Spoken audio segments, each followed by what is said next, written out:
Sheriff's Communication Dispatcher 5538. Well, I've got a situation. Last night, a friend of mine asked me to come over. She said that she had possibly killed her stepdad. I don't know if she really did this. Well, what exactly are you trying to report? It sounds like she killed this guy.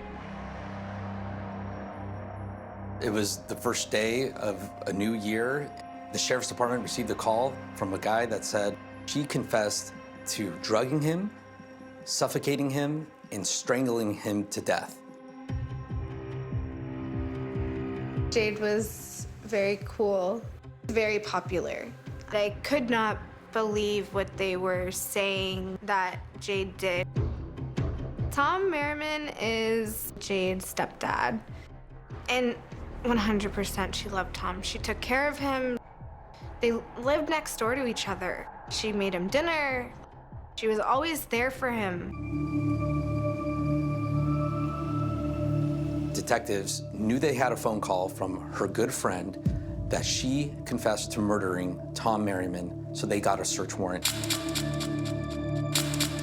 We don't have to prove motive, but we want to show a motive. The photos. The photos. She accidentally bumped his computer and the screensaver came out. The screensaver is a nude photograph of her in the shower. She was able to find a lot more nude photos of her. Hundreds. Hundreds. It was the most violating, just awful, gut-wrenching feeling ever. I felt sick. I couldn't even touch my own skin. She was beyond freaked out. She's sleeping with a knife. She is scared for her life. Yes. Did you love Tom? Did Tom love you? Yes. I mean, did you want your stepfather dead? Did you stand over him with a plastic bag and pull tight to keep him from breathing? No. Did you wrap a cord around his neck? No. And did you strangle him? No. So you have this supposed confession of her saying she strangled him, but no evidence of strangulation. Your own strangulation expert said it's not strangulation. That's right. So your big bomb Fizzled. It was gone.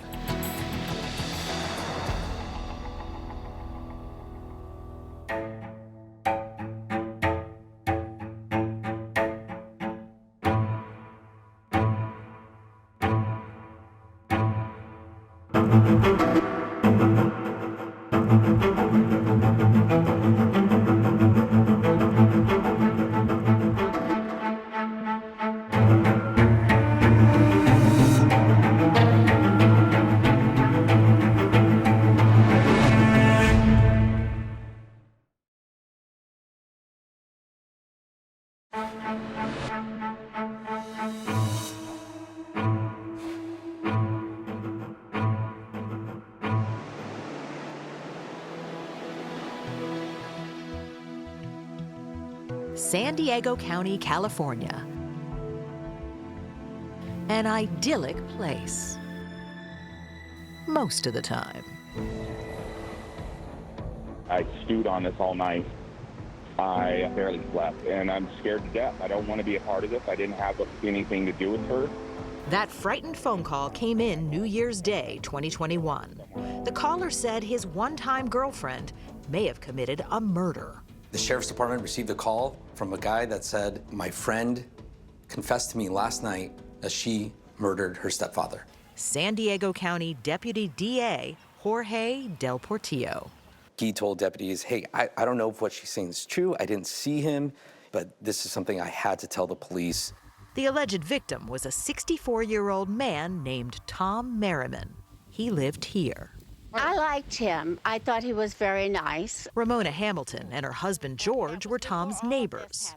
Ramona knew him better, and she found out Tom also ran an unusual business. More milkweed, more milkweed, more milkweed. A butterfly farm. I'm a gardener and I love butterflies. Pat Flanagan also likes butterflies. He was Tom Merriman's business partner out at the farm. He was my best friend. Did he become kind of a butterfly expert? Oh, he is a butterfly expert. You say he is. Yeah. You still talk about him in the present tense? Yeah. I do. It was right here on December 31st, 2020, that Tom Merriman was last seen alive. Ramona and George saw him in his stepdaughter's SUV in the driveway. And he was sitting on this side, the passenger side, with his feet out and this walker out in front of him. And he looked like hell. Tom had just spent more than 2 weeks in the hospital and a rehab center after a bad fall. He also had heart and liver problems. He looked awful. I don't even know if he knew me. But at the time, it just seemed like maybe he got sent home from the hospital, heavily drugged. That's all we knew. That's all we knew. Hi, sweetie. And then George saw Tom's stepdaughter, 37-year-old Jade Janks. Tom Merriman had come into Jade's life when she was 14, marrying her mom. Jade and Tom were apparently close. She lived right next door. On this day, Jade had just driven him home. And he called her his daughter. He called Jade his daughter? Yes. Right. They seem close. And they seemed very close. She was fixing dinner for him every night. She seemed to take care of him. What'd you think of Jade? I thought she was a very pretty woman. Jade had done some work in Ramona's apartment. She was an interior decorator. That's Jade. She can be a tomboy and a girly girl all in the same day. She can get herself dirty for work, carrying rocks and concrete in her pickup truck, and we're dressed up, ready to go to like a nice, fancy dinner. Heather Pierce grew up next door to Jade in San Diego County. Jade was very cool. I loved being around her. Jade was 13 years older. She's definitely a little more than a big sister and a little less than a mom. Her energy is just very strong. Loving and caring and genuine. And so when you're around her, like, you feel good. She also knew Jade's stepdad, Tom Merriman. I think she always just loved him and cared about him. Back at Tom's place in Solana Beach, it was now January 1st, the day after he'd gotten back from the hospital. The day after George and Ramona had seen him looking so poorly in the driveway. This time, they only saw Jade in the driveway. She was standing by a pile of trash and boxes. I saw her out at the side here with the boxes and cartons. A little while later, there was a knock on the door, and she come to the door to tell me that she'd made a mess down here, but she'd clean it up later. Where was the pile? What about Right here. We see what that dirt is right there? Yeah, like right in this area here? Right Yep. there. It was a few hours later when law enforcement pulled into their driveway. I'm scared to death. I don't want to be a part of this. They came to investigate that strange phone call, the one that claimed Tom Merriman had been murdered. They were trying to find Tom. Where is Tom? They walked by this pile of trash in the driveway. They knocked on his door. They went inside. They didn't find Tom, but they did see his stepdaughter.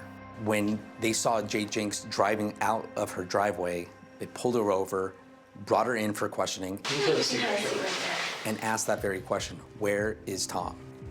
Jade said she was cold, so they gave her a blanket. Well, we're trying to find Tom. Do you know where Tom is? No. His family hasn't seen him for over 48 hours, so. He just got released from hospital yesterday. Okay. Did you see him yesterday? Yeah, I picked him up from the hospital. Okay. Do you know where he went? No. Well, can you tell me, other than he's just missing? We don't know where he's at. We're trying to find him. Eventually, they let Jade go, but there was still no sign of Tom. Officers spent all night combing through his apartment, looking for clues.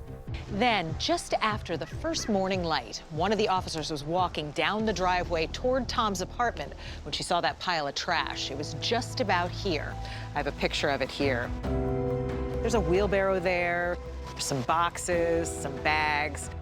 She moved a trash bag from that trash and immediately saw the silhouette of a man. And there he was, Tom Merriman. Tom Merriman laid dead and buried.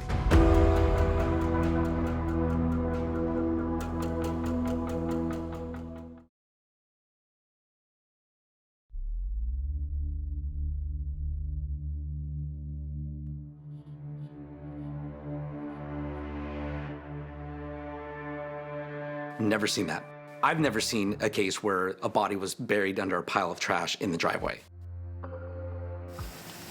The The apparent crime scene was smack in the middle of the driveway of this lush compound, just a mile from the beach. He was wearing the hospital bracelet that he was just in the hospital, the same t-shirt and the same pajamas that he was discharged. As soon as they found the body, they knew we have our suspect, and they made the arrest. On the morning of January 2nd, 2021, Jade Janks was arrested and charged with Tom Merriman's murder, but things were about to get complicated. She lawyered up and didn't want to answer any more questions. So authorities continued to work the case, starting with that phone call. It sounds like she killed this guy. That call had come from that friend of Jade's, a man named Adam Siplak. He told police she'd called him to her apartment, and then she asked him for a favor. And asked me to move the body with her. And Okay. I said, I can't help you, and I never saw the body. Adam Siplak may not have seen the body that night, but eventually he did tell police that Jade confessed to him, that she knocked Tom out with an overdose of medicine and then strangled him. It was a pretty dramatic story, and authorities were confident that the autopsy would confirm it, that there'd be physical evidence that Tom Merriman was strangled to death. But that's not what happened. I was actually there for the autopsy. Assistant DA Teresa Pham, who led the investigation, talked to the medical examiner. So what they found was, unfortunately, not a lot of physical evidence. Right, so you have this supposed confession of her saying she strangled him, but no evidence of strangulation. That's right. The final autopsy report created even more of a challenge for the prosecutors. It said that the cause of Tom Merriman's death was acute zolpidem intoxication. Zolpidem is the generic name for the sleeping pill Ambien. Is it possible that Tom Merriman died by accident? He was in poor health. It's not that many pills that he took. Certainly it's possible, but the evidence belied that notion. This was no accident. But even if the autopsy didn't point to strangulation, investigators say other evidence clearly pointed to murder. Jade's cell phone was a gold mine. It was a gold mine. Jade's phone was full of texts. How would you categorize those text messages? Suspicious. Incriminating. A plan. According to prosecutors, that plan was to get rid of Tom Merriman, one way or another. Investigators say it all started on December 23rd. That's about a week before Tom's body was found. Tom was in the hospital after that bad fall. Jade says she was cleaning up his apartment when she found something. So she's at Tom's apartment, and his laptop, I guess it must have been in sleep mode or something like that, but she knocked into it and it woke up, and on the screensaver is a nude photograph of her in the shower. And there was more, much more. She must have had his passwords, so once she was able to get into his laptop was when she was able to find a lot more nude photos of her. Hundreds. Hundreds. These were photos that she took willingly with her partner at the time. Some were of her in the shower, naked. Authorities don't know how Merriman got those pictures, but Jade says she never gave them to him. And prosecutors say she panicked. In her words, she was beyond freaked out. That's what she wrote to a friend, that she couldn't shower alone, that she was vomiting at just the idea of looking at a shower based on what she had discovered. She's sleeping with a knife on the nightstand just in case he comes early home from the hospital. According to prosecutors, that's when Jade launches her plan. How? One of her friends connects her with a guy the prosecutors called the fixer. There's a text message where he tells Jade, if you have a problem, I can fix it for you. And that's how we came up with the label, the fixer. The so-called fixer was a man named Alan Roach. Who is Alan Roach? Alan Roach is a guy, he's a security guard, that's what he does. But I think he makes himself out to be someone else that he's not. We were thinking Jade views him as the character in Pulp Fiction, someone that you reach out to when you want one of your problems fixed. And that's what he was. He was the fixer. He was the fixer. Is Alan a hitman? He is not a hitman. What's important is, what does Jade think Alan is? Prosecutors say Jade wanted her fixer to help her get rid of Tom. She had a plan that she stuck to. The plan was murder. The plan was murder.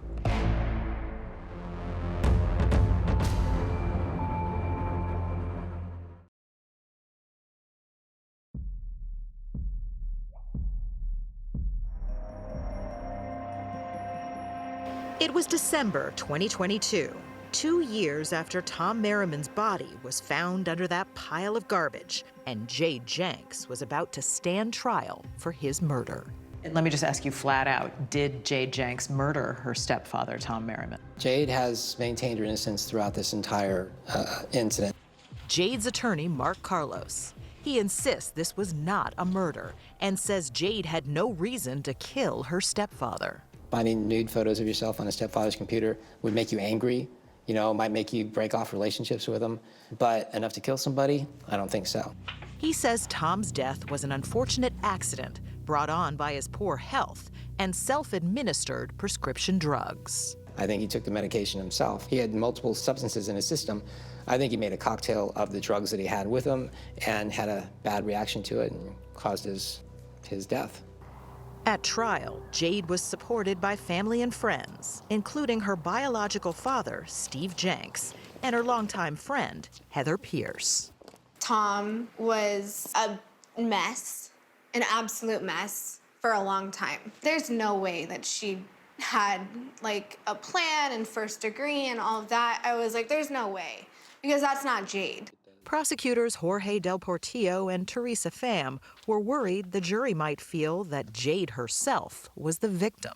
She's a sympathetic defendant. She is. I mean, she found naked photos of herself on her stepdad's computer. Call Jade Janks. Jade takes the stand to tell the jury what happened in her own words. My name is Jade Janks. Jade says that ever since she met Tom when she was a teenager, they maintained a strong bond. It's hard to come by somebody you just feel that you can trust completely, and I did feel that way. I referred to him as my father, and he could call me his daughter, and then... Which is why, Jade tells the jury, it was so devastating to find those photos on December 23rd while Tom was in the hospital and she was cleaning his apartment. I bumped the mouse on his desktop computer, and it shook the screen awake. And I looked, and there's a picture of female breasts on the screen. And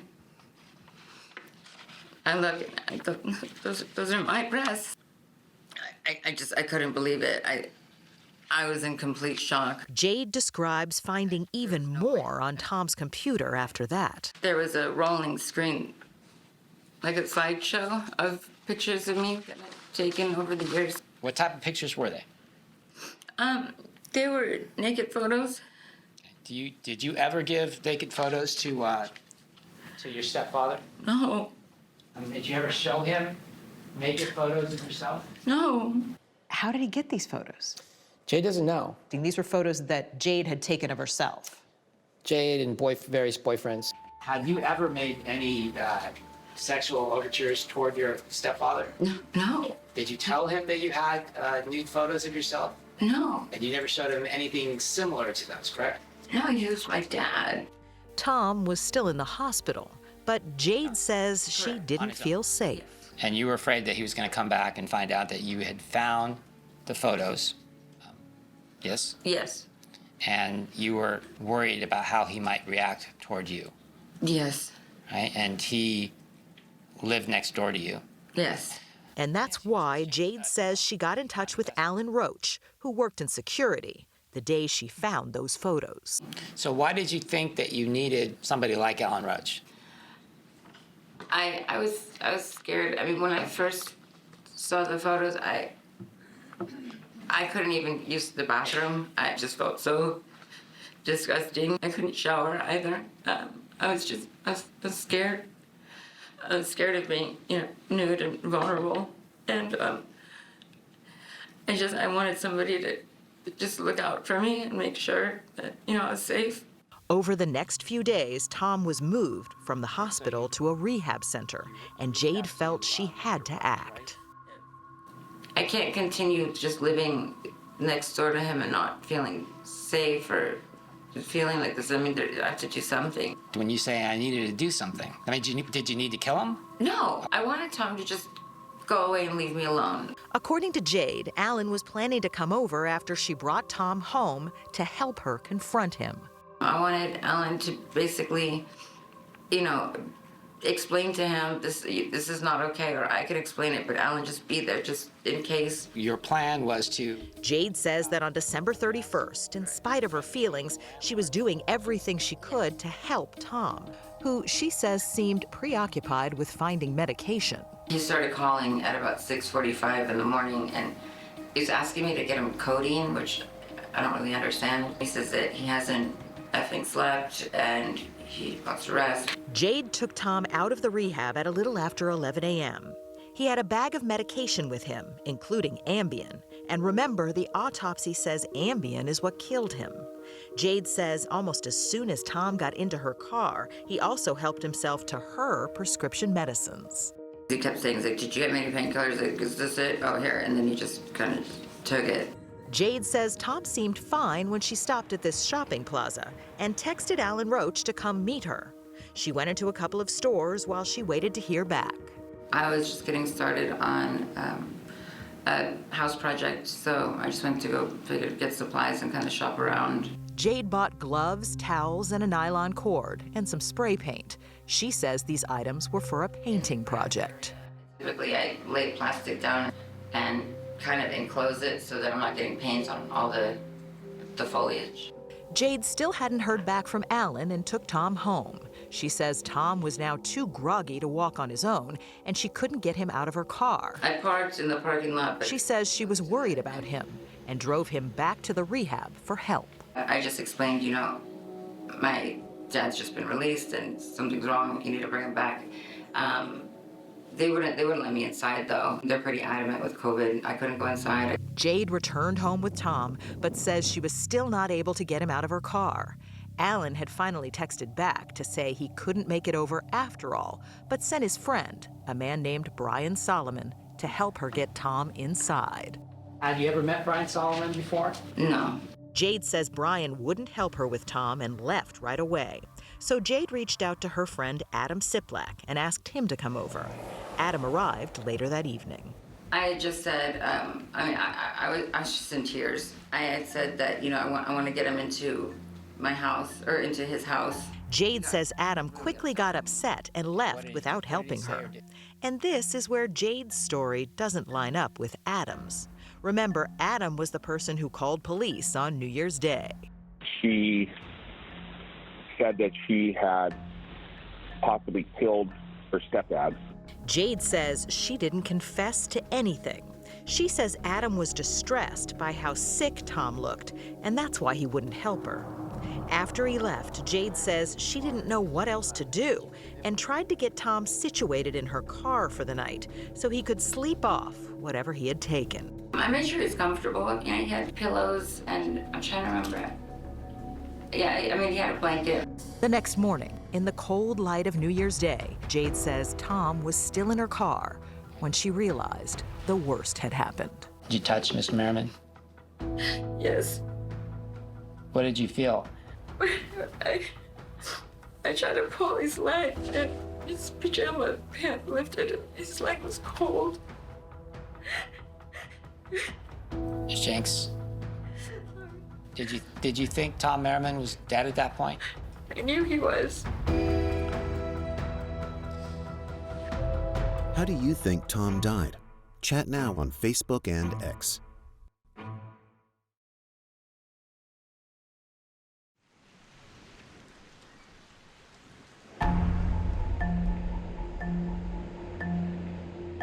After Jade told the jury how she found Tom's body, her own attorney challenged her. Did you think about calling 911?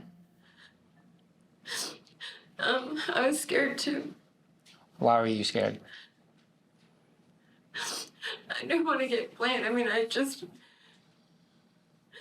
was the one that picked him up, And I didn't want to get blamed for killing him. And she tried to explain what she did with his body. I continued to follow out.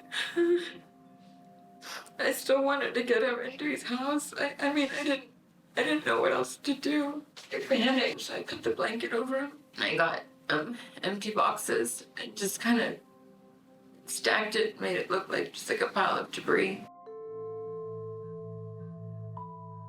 Jade may have left Tom's body in the driveway, but she says she never meant him harm. I mean, did you want your stepfather dead? Janks, did you grab him with your own two hands and did you strangle him? No. Would you ever done that to Tom ever? I would do that to anyone. And then the prosecutors told their version of the story. We lied to the police about where Tom was. I didn't. I just asked for an attorney, and I kept asking for one. You didn't want the police to know that Tom died in your car. I wasn't trying to hide it, but I didn't want to go alone and tell them that. Prosecutors said Jade was lying to cover up her plan. The plan was to drug him, suffocate him, and stage it to look like an overdose. Del Portillo says after she picked Tom up from the rehab, Jade used his own prescription sleeping pills to knock him out. And he says he has proof Jade's DNA is on those packs of pills. The package of Zolpidem, which is the Ambien sleeping pills, that had the defendant's DNA on it, but not Tom's. And I think it's important that the jury heard that it was Jade Janks' DNA on that Zolpidem pack. And according to prosecutors, there's much more evidence, too. Jade, they say, left a real-time trail of clues that day. Remember her cell phone, the one they called a gold mine? Turns out it was packed with texts, messages that they say outlined her plan to kill. We're talking 11, 12 minutes after being discharged, she sends a text message to Alan, the fixer, saying, I just dosed the hell out of him. When someone says, I dosed the hell out of him, you would agree with me that that means someone gave another person a whole lot of drugs, right? I guess it's a poor phrasing. Del Portillo thinks Jade's explanation is nonsense. He says first she drugged Tom, and then she needed to stall for a bit. And her texts even say that. Stopping at Dixieland to stall. So she was stalling for the drugs to really kick in and make him asleep and unaware of what she was about to do. She's stalling to see if this guy, Alan Roach, can come by and help her commit the murder. And remember those supplies Jade said she'd picked up for a painting project? According to the prosecutors, they were actually Jade's murder kit. She goes to the store and buys this murder kit. Zip ties, gloves, rope, and towels. Prosecutors say up to that point, Jade's plan was on track. But by a little after noon, things started to go wrong. You could see from the text messages that she was in a panic. She writes, he's waking up. Jade's texting her so-called fixer, Alan Roach. And she adds, can you come over? But the fixer is not responding. This plot was a total mess, and it fell apart right away. Finally, the fixer texts her back. He says he can't come, but he's sending someone he knows, that guy named Brian Solomon. Okay, so the plan is Brian will bring Tom into the house. Yep.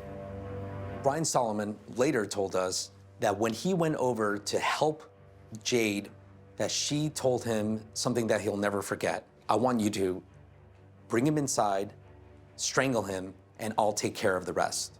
Brian Solomon quickly left the house without doing anything. And soon, Jade is back texting the missing fixer again. At 3 p.m., you texted Alan, he's waking up, and I'm not sure how much longer I can control my temper. Is that right? Yes, but that's to Alan. You texted Alan, he's waking up and getting way more aggressive, so it's way more real. True? True. I think, again, I was just panicking and trying to urge Alan to come over. You would agree with me that this looks very suspicious, this text message. Oh, yeah. Jade texts Alan again. I can't keep a kicking body in my truck. Now that we know Tom was found dead in his driveway under a pile of trash that you put together, that this text message looks very suspicious. You'd agree with me, right? I mean, yes. It's now around 4 p.m. Alan has disappeared. At 4:08 p.m., you texted Alan, he's up, I guess I'm on my own. True? True. How do you think she killed Tom? We believe that the evidence shows that she put a bag over his head. When the bag's not working fast enough, she has to strangle him, and she has no other choice. It's too late to back out now. Investigators even found a plastic bag in Jade's car. It had her DNA on the outside and Tom's on the inside. But there's a huge problem with the prosecution's case, and that's the autopsy. The autopsy never said Tom was strangled. There weren't any marks on his neck. So what happened? How could Jade possibly have strangled him to death?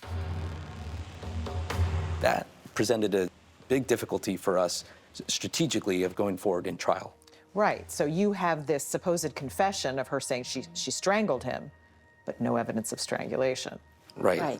Turns out the prosecutors had an answer for that. They say it's totally possible to strangle someone to death without leaving marks if the victim is already knocked out. I think that is part of the plan, is to dose him just enough to where he's incapacitated. So if you're unconscious, your breathing is already depressed. When someone is already unconscious, it does not require that much pressure and would not leave bruising. It would not leave breakage of the cartilage that's inside the throat. It would not leave physical evidence. It only takes 4 pounds of pressure to kill, to cut off the blood supply to your head. And when you and I shook hands earlier today, that was about 11 pounds of pressure. So it's less than a handshake to kill. After she murdered Tom, prosecutors say she left his body in her car overnight, and the next morning, Jade had to do something about it. In a story full of strange twists, this may be the oddest.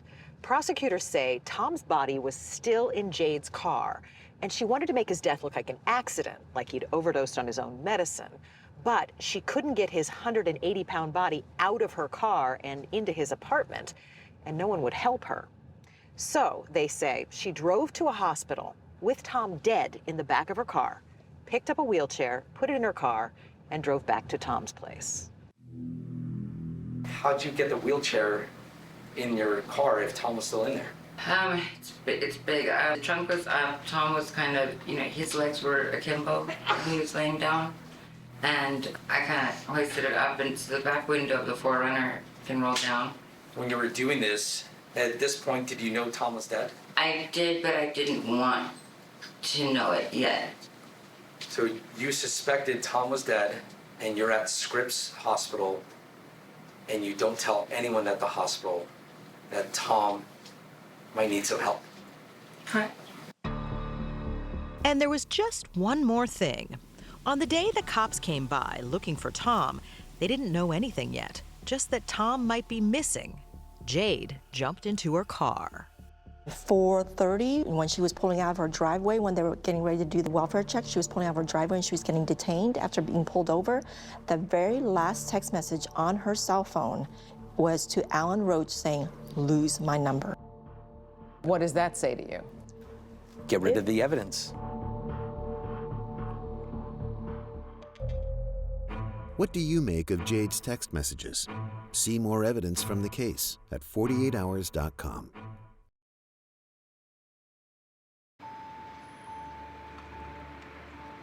That was the biggest hurdle in our case, we feel, was the jury might dislike Tom Merriman so much that they would vote to either acquit or reduce the murder to something else. As Jade's trial is drawing to a close, prosecutor Jorge Del Portillo wants to make sure the jury's attention is on what Jade Janks has done and not on Tom. Tom was not on trial. This wasn't his trial. He didn't get a trial. She was his judge, jury, and executioner. And so it all comes back to Jade. Mr. Carlos, you wish to make a closing argument? In his closing argument to the jury, Mark Carlos emphasizes what he says are the weaknesses of the prosecution's case. What type of evidence do we have? We have a lot of speculation. It's speculation upon speculation upon speculation. He argues Adam Siplak's story that Jade confessed is a lie. Mr. Siplak, no credibility. He wants to get out of something that he thinks might have happened. And he says Brian Solomon, who also claimed Jade confessed to him that day, can't be telling the truth. He claims that immediately, and this was his testimony, immediately upon entering, she says, he's in the car, go strangle him. This is somebody that Janks had never met before. Neither Adam Siplak, Brian Solomon, nor Alan Roach was charged with any crime in this case. And Mark Carlos urges the jury to stick to what he calls the truth. And the truth is, they have zero evidence to support a murder. Her DNA was on the blister pad. But Jorge Del Portillo gets to make the last argument the jury will hear. It starts with, I just dosed the hell out of him. The plan is starting. And with Alan, it ends with, lose my number, I'm getting pulled over. And buried in between all of those text messages is a murder plot. Find her guilty of murder. Because the evidence proves it, the law requires it, and justice demands it. The jury went out that afternoon and was back the next morning to continue their deliberations. Jury comes in at 9 a.m. We get the call at 9:30 a.m. We have a verdict. We were shocked. We were a little bit nervous. The quickest verdict I've ever had was 15 minutes, and it was a not guilty. So I don't put a lot of stock in quick verdicts. Tom's business partner, Pat Flanagan, got a text about it. I was very anxious. My hands were sweating. I was nervous. We have, Your Honor. We, the jury, in the above entitled cause, find the defendant, Jade Sasha Janks, guilty of the crime of murder in violation of Penal Code Section Guilty of first-degree murder. Subsection A, a felony, as charged. Jade appears stunned.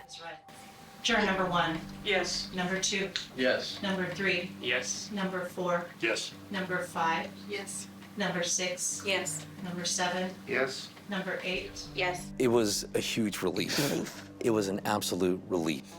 And when you heard that word, guilty? It felt right. Guilty of the crime. Pat Flanagan says he saw Jade's reaction to the verdict later, online. I still go back and watch that sometimes. Why? Because I feel bad for Tom. He died buried in trash. Now she gets to feel a little of that pain that we've all been feeling for years. But there's still the matter of those photos. Jade said that she found nude photos of herself on Tom's computer. Do you believe that? I can't disprove it. I find it, I don't want to believe it. It's interesting you say you don't want to believe it. Yeah.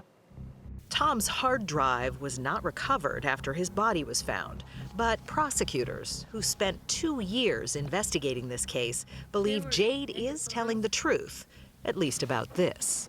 Did you have any doubt that these photos actually existed? We talked about that, but we had no doubt. We found that photo on Tom's laptop showing that it had been used as a wallpaper, showing that it had been on his laptop since August of 2019.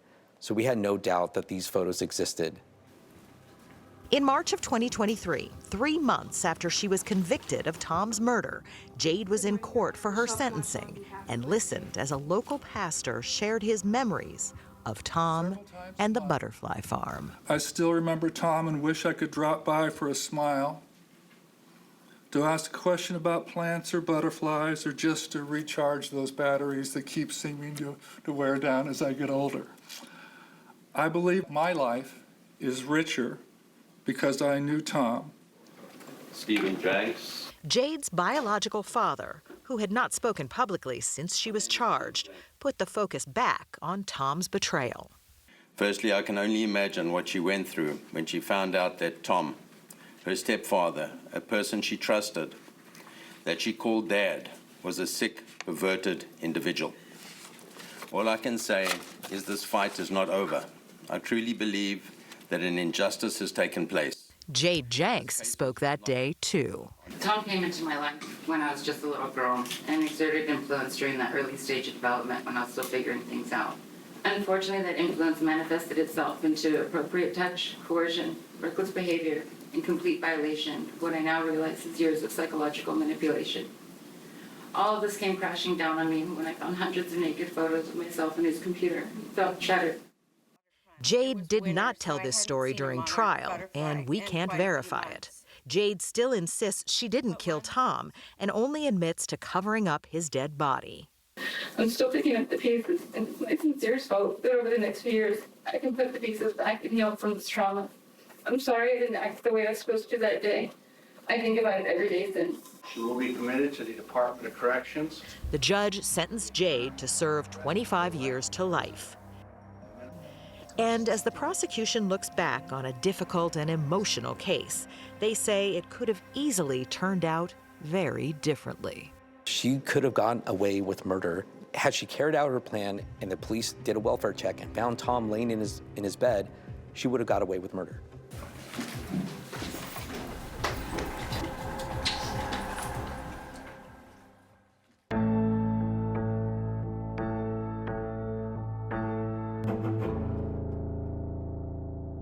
CBS next Saturday.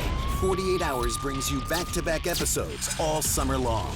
Next week, murder off campus. There's evidence that a missing college student is a victim of foul play. The killer took 4 lives in a matter of minutes. 48 Hours Crime Time double feature next Saturday on CBS and streaming on Paramount+.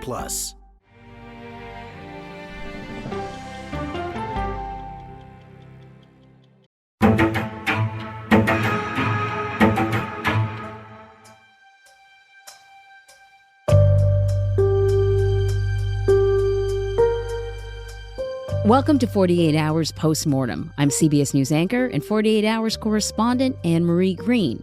And it's time to answer your biggest questions from our latest episode about stepdaughter turned murderer, Jade Janks. Joining me today are 48 Hours correspondent Tracy Smith and producer Sarah Pryor, who reported on and produced this episode. Hi. Thanks for having us, Anne-Marie. We have a lot to discuss, but first, here's a quick refresher on the case. It was New Year's Day 2021 when a strange call came into the San Diego Sheriff's Department. The caller said his friend had confessed to murder. She said that she had possibly killed her stepdad. The accused woman was Jade Janks, an interior decorator. She lived next door to the alleged victim, Tom Merriman, her stepfather. Assistant District Attorney Jorge Del Portillo said detectives learned more from the caller. He told sheriff's deputies she confessed to drugging him, suffocating him, and strangling him to death. Merriman's dead body was found, and Janks was arrested and charged with his murder. She said she was innocent, and in December 2022, when the case went to trial, there was a surprise. It turns out that just 10 days before Merriman's death, Janks had discovered hundreds of her private, explicit photos on his computer. It was the most violating, just awful, gut-wrenching feeling ever. Janks still insisted she didn't kill Merriman, but prosecutors said they'd discovered text messages that revealed a plot to murder. Okay, so we're going to discuss the crime scene, that pile of trash, the so-called fixer who didn't show up. We're going to talk about Jade and Tom and, of course, those nude photos, those naked photos. But I want to ask you, what was the most asked question that you got about this episode, Tracy? How do you strangle someone and leave no marks? Yeah. The way that Jorge, the prosecutor, explained it to me is, hey, I just shook your hand. That was 11 pounds of pressure. To strangle someone, you only need 4 pounds of pressure. It's that light. Yeah, that was a great sort of moment in the piece that really sort of indicated how easy it is for someone to be strangled to death. And I thought a drug overdose could be reasonable, but can people overdose on Ambien? There was some dispute about that, and I don't think even any of the state's witnesses were confident that you could really die from Ambien. It certainly can be toxic, like a lot of drugs, but it's actually kind of hard to kill someone, whether it's drugs or otherwise. So that was, I think, the reason we were so stuck on this idea of a gentle strangling, because Tracy and I think, have both done stories where you really get emphasized with how difficult it is to take someone's life. Right. The body wants to stay alive. It does. It does. And so I think what they explained to us in the interview is that it wasn't one mechanism. It wasn't just that she lightly, strangled him. He was not doing so well because of all the drugs in his system. Ambien was the predominant one, but there were others, a number of others in varying, degrees. And so it was the combination. So we know from the episode that Tom is Jade's stepfather, but they're unusually close to me. What more can you guys tell us about their relationship? What did you learn? Yeah, it's interesting. Tom calls Jade his daughter, and she moved in next door to him. So they had this really close but clearly complicated relationship. One of the things she talked about in her testimony was when they came to know each other. Obviously, Jade's mother was married to Tom Merriman. That's how he became her stepfather, and she became his stepdaughter. She was 14 or 15. And Tom and Jade's mom had a baby together around that time. So Jade is a teenager. There is now a baby in the house, and this marriage does not last. So the mom leaves? I think Tom left the mom. That's how Jade told it. We don't know for sure. But they formed a bond then, and Jade sort of became, stepmom to her half-brother and helped raise him. So that's something she talked about in her testimony, that they sort of went through this experience together and formed a bond there. So then I guess I can imagine just how shocking it must have been for Jade to then knock his computer and see a nude photo of herself as his screensaver. Can you imagine, right? Your dad, essentially, right? She thought of him as her father, right? To find that? Yeah, and she's so horrified that it almost sort of shifts the way she views the world in a way. So Tom kept these photos in a couple of places, on his computer desktop and on his laptop, but Jade destroyed the desktop hard drive. That's right. Yeah. So he had two different computers. Her story is that she bumped the mouse on his desktop while she was cleaning when he was out and sick in the hospital. And then her story is also that she destroyed that hard drive. She took pictures of the monitor and documented what she found. And so police never found that hard drive. Mm-hmm. And in those pictures, you can see the desktop and the photos. Exactly. You see the monitor, you see the folder names, you see the pictures. Now, I am characterizing what I understand happened at trial. We never saw these. They were shown in court in a redacted version and not released publicly because obviously these, compromise Jade's privacy. Yeah, they are. I mean, I know it's not their job as a prosecution to figure out how he got access to these, but did anybody kind of dig into that? One thing to clarify is that Tom didn't take these photos. These were photos taken by Jade or by her, old boyfriends or her old partners. Consensually taken photographs, that Tom got a hold of. Exactly. And the defense says that he blew up these pictures. He had files of these pictures according to her body parts. It's incredibly disturbing. I mean, she was rocked by this. She said that she was vomiting. She said, she couldn't shower because she had those images in her head.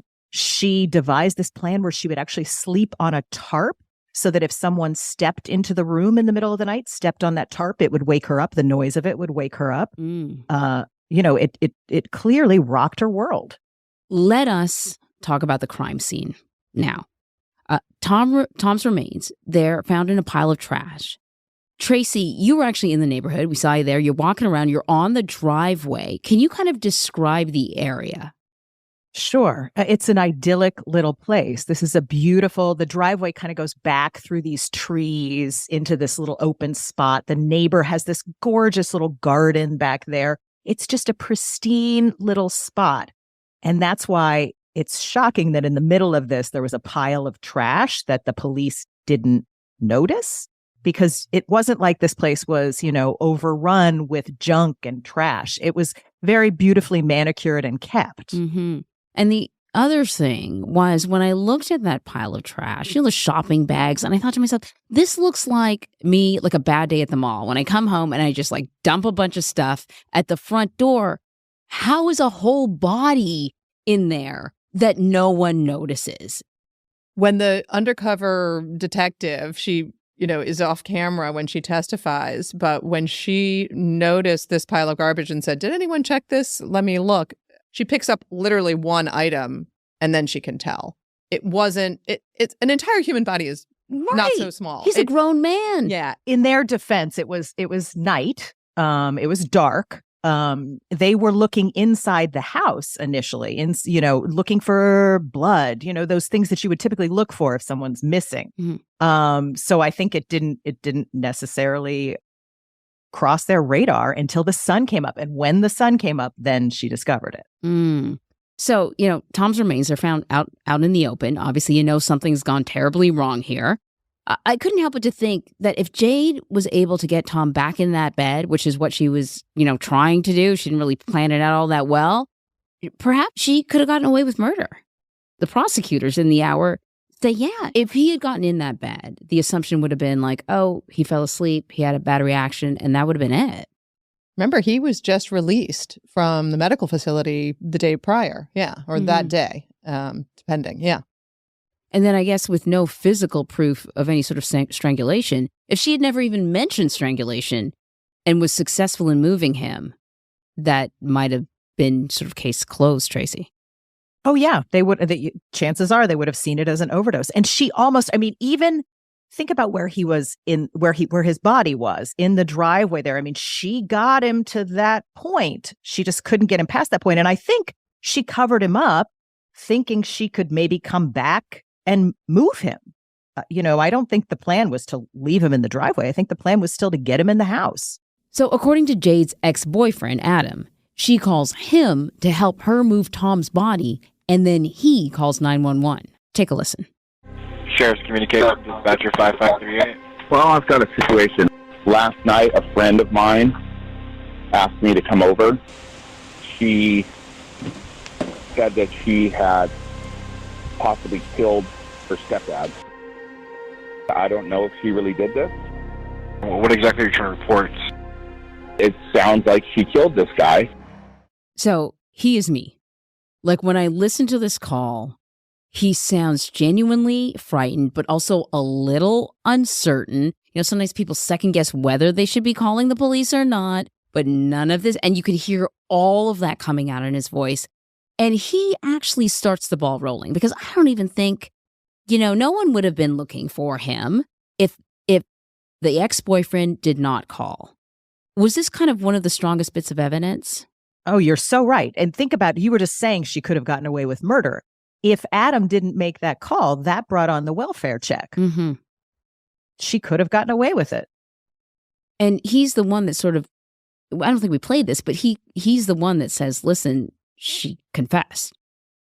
Yeah, it's not all in the 911 call. He then goes and talks to police and comes to testify at trial. But that's his story. Yeah. Yeah, exactly. That she had told him everything or enough that he, felt compelled. And, this was New Year's Eve that he saw Jade of 2020. So it's, the evening after dark.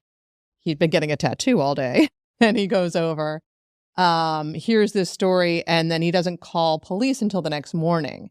And so he was sitting with this, kind of tossing and turning, talking to his friend, talking to, other people before he makes a decision to call. I'm just curious because he sounded so authentically concerned in that 911 call. And it didn't even sound like officers were really taking him all that seriously. It took a minute for it to escalate because he calls at, let's say 9, maybe it's 9:30 on the morning of New Year's Day. And the police are calling around trying to figure out if Tom Merriman's alive, where he may be. They go to his house eventually by the afternoon to find him, and they don't. And they don't get the warrant to investigate, I think, until midnight. So it's quite a bit of time passes. Really that whole day of New Year's Day. And do we know anything about the nature of the relationship that he had with Jade? She felt confident enough to call him. There was a bit at trial about a jealous girlfriend that he had after he and Jade were exes from a long time past. And then I think he had a more recent relationship and there was a lot of jealousy. And so Jade was not actively in his life until, pretty close to the time of Tom Merriman's death. And I think it goes to her desperation that she's just trying to get someone to help her move Tom, to help her continue this plan, carry out this plan. So it seems like Jade was very close to getting away with the murder of her stepfather. But when it came to actually executing her plan, everything sort of fell apart. When we get back, we're going to talk about Jade's side of the story when she takes the stand in her defense.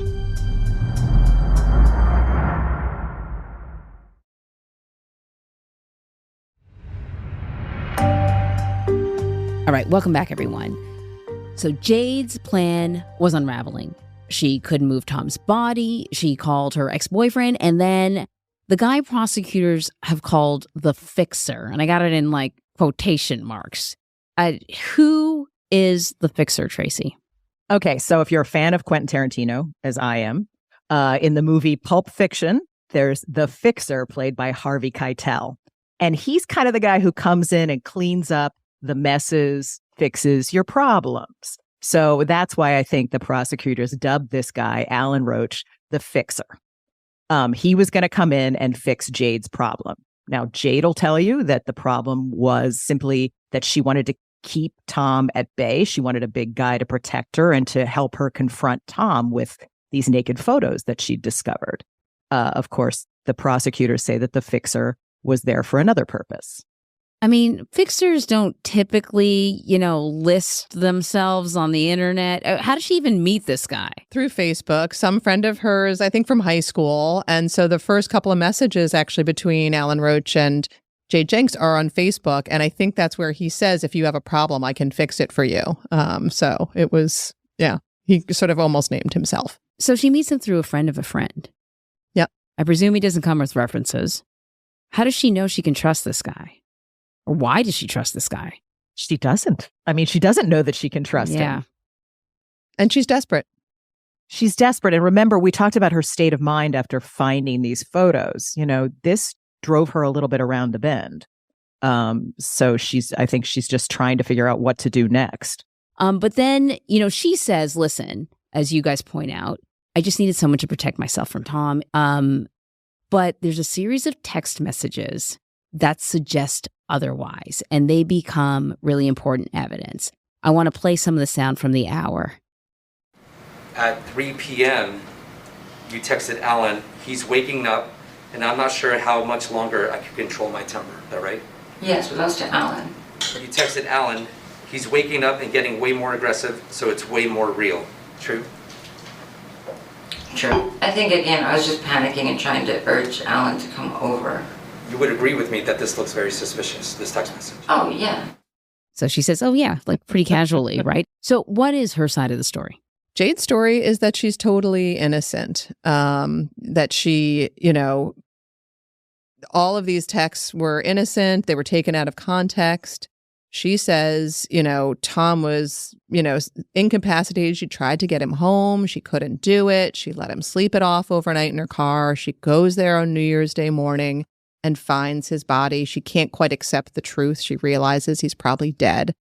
And when she does, in fact, come to that understanding, she panics. That's her story, that she absolutely panicked and covered him up, thinking she would be blamed because she had been the one who picked him up the day before. So the fixer, Alan Roach, never came to help Jade, but did he ever come to trial? Did he ever testify? He did not. No, Alan Roach. He was, I think what the prosecutors told us was that the jury heard that he was legally unavailable.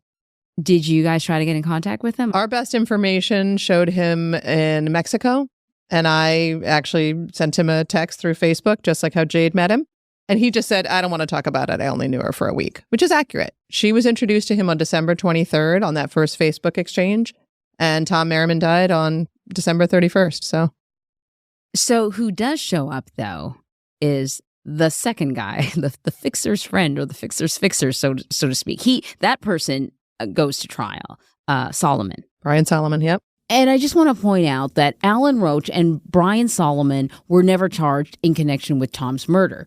But what does Brian Solomon say at trial? His story is basically that he shows up and Jade says, help me strangle this dude. And he's like, I don't know you, and I'll be right back. I have to make a phone call. And he is not right back. He is gone. Mm-hmm. And his girlfriend came to testify and corroborated that story. She dropped him off at Solana Beach. She drove, it's a block literally from the ocean. It's such a lovely space. She basically gets to the water and has to turn back around and get him. So he goes right out.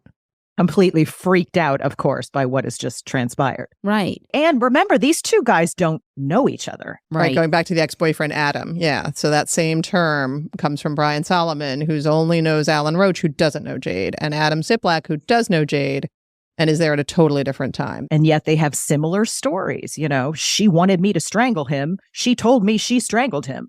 So how does that happen? As I was watching it, periodically I would say, but this is a secondhand confession. Why would they pin so much to this?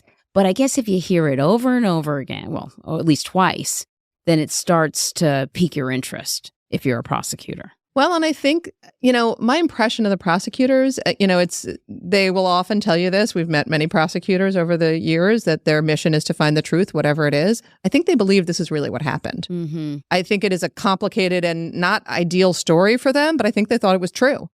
Yeah. So you're talking a little bit about the prosecutors. They had kind of an interesting dynamic between the two of them. What was it like talking to them? Oh, wow. They really did. They really played to each other's strengths and knew each other really well. I mean, so much so that Jorge kind of said, I'm a little aggressive at times and Teresa has to rein me in. And she jumped in and said, well, actually, what I do is I pass him Post-it notes and say, hey, tone it down, or hey, move on, when he starts to get a little overexcited, to the point where he can get a little physical. He gets a little fidgety when he gets really excited about something. And they did not want him to be that way when he was talking to Jade on the stand. And Right. So the detective and Teresa sat on either side of Jorge and kind of pinned him in. They called it boxing him in so that he couldn't get too fidgety and too aggressive with her. And clearly it worked. Because they didn't want to make her look like more of a victim, because the weird thing about this case Exactly. is both are victims in some way or another. Yeah, they said outright, she's a sympathetic defendant. They understood that about Jade, about her situation. And it's really, when you go into a courtroom, it's about a story. And the jury is getting an impression of people and a story. So if they see a story where Jade's the victim, that goes against their conclusion, which they want a conviction. And I don't think, again, they told us straight out, they believe that Tom had these pictures. So they understand that, and they have some sympathy for Jade too. But I think they also believed she murdered Tom Merriman. So talk about a sympathetic character. I wondered if that was part of the reason her defense attorney put her on the stand. It's sort of a shocking decision. Yeah, although she had to explain those texts. The prosecutor said they weren't surprised at all that she took the stand because she had to explain those texts. And I think you're right. I think he was looking to make her sympathetic. And maybe that's why her own attorney was so tough on her. That was his strategy, was that would somehow make her look more sympathetic. But it seemed like he was tougher on her than the prosecutor was on her. Okay. Because there were times as I'm watching the hour, and because of the way the video is set up, you don't actually see who's asking her the question, that I had to rewind because I wasn't sure if she was being grilled by the prosecution or asked a question by the defense. And you're right, it seemed like her own attorney was much harder on her, and she was falling apart on the stand under his questioning. Yeah, we tried to leave clues when we were putting together the broadcast for exactly that reason, because we had that impression too. Like he's like, "Did you kill him?" And she's like, "No," Yeah. And that's her attorney.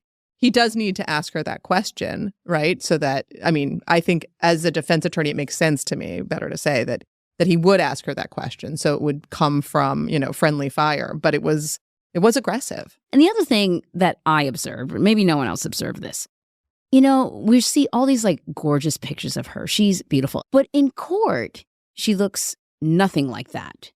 That she's sort of like, came from a cell and she was going back to a cell. I don't know. Did anybody else observe that? It's just, she was not in jail at the time of trial, right? She was out on bond until she was convicted. But she did have kind of a wretched demeanor. I think that's a word that came to mind as you were talking, and I was remembering the tape of her testimony. See, I didn't even know she was. I assumed that she had been behind bars because she just looks so much different in her sort of social media posts. Did you guys try to talk to Jade? How did that go? We did not have success. Now, she has appealed the verdict, and probably wants to protect that legal process. Everyone is free to decline, but we worked so hard to talk to her or friends, family members. We had a lot of casual conversations, and in the end, weren't able to get anyone. That's not fair. We had a friend of hers who did talk to us, but, there were a lot of people in court supporting her. But wouldn't talk to 48. They might have had their reasons that they didn't share with us. You always want to talk to everyone, because I think, part of this conversation, I think what we're bringing out about this case, and it's true of many of them, is that the truth is just multifaceted. There's not one right and wrong. There's a lot of layers to it. And there's a lot more to Jade and her life that I think we'd be really curious about. And to hear from her, just period, to hear from her. And that kind of comes to almost sort of the crux of this case. And we talked about this earlier, that we have two victims and two perpetrators, sort of. Neither of them are easy to like once you hear about their behavior. They're easy to like sort of on the surface, this beautiful girl, successful, creative. He raises butterflies. I mean, who couldn't like that? And then this underbelly, this other behavior that makes them unlikable. That's got to be a challenge when it comes to storytelling. Yeah, it's true. I mean, when you hear about those photos, finding those naked photos on his computer, how could you not sympathize with her? I mean, of course, we all put ourselves in her shoes and say, oh my goodness, that would be horrifying. Yes, so she is a victim. You feel for her. But as the prosecutor said to us, no matter what Tom did, Jade can't be the judge, jury, and executioner. Mm-hmm. Yeah. Yeah, you don't get to do that, right? So, and Tom's friend talked to Tracy about this. Tom was buried under garbage. I think that stings. There is sympathy for Tom. I think, we all felt it at the same time. No one has disputed what he did with those pictures and to his family member. So it's a complicated case. Hey, just because you just said that, I want to circle back to Tom's friends. Tracy, I want to play a clip from your conversation with Tom's friend, Pat Flanagan. Jade said that she found nude photos of herself on Tom's computer. Do you believe that? I can't disprove it. I find it, I don't want to believe it. It's interesting you say you don't want to believe it. Yeah. Pat really kind of refuses to believe it at this point. He just, he can't reconcile. At least that's what he seemed when we spoke with him. Perhaps he's changed his mind since then, but he just couldn't, he was in denial about that actually being a fact. I think we're talking about complications. Pat Flanagan is grieving the loss of his friend and business partner. He had to shut down the butterfly farm. But at the same time, he's got this set of facts about Tom's actions that I think are really hard to reconcile. And maybe he just can't. Yeah. You do so many of these. Was there anything that was a takeaway from this episode? I think the thing that comes up, every set of facts is different, but at the end, I think what the viewers are responding to, and the reason that I'm so interested and engaged with my job, is it's the human condition. And it's not a simple story of this innocent person and, this guilty one. We want that. I think we all as humans want nice binary right and wrong. And we also know as grownups, it's not true. For me, this is something where the justice system could have worked so well if she just would have reached out to the right people, gone to the police, talked to somebody about this instead of trying to take action, take it into her own hands. I mean, this is vigilante justice, I guess you could say, at its worst.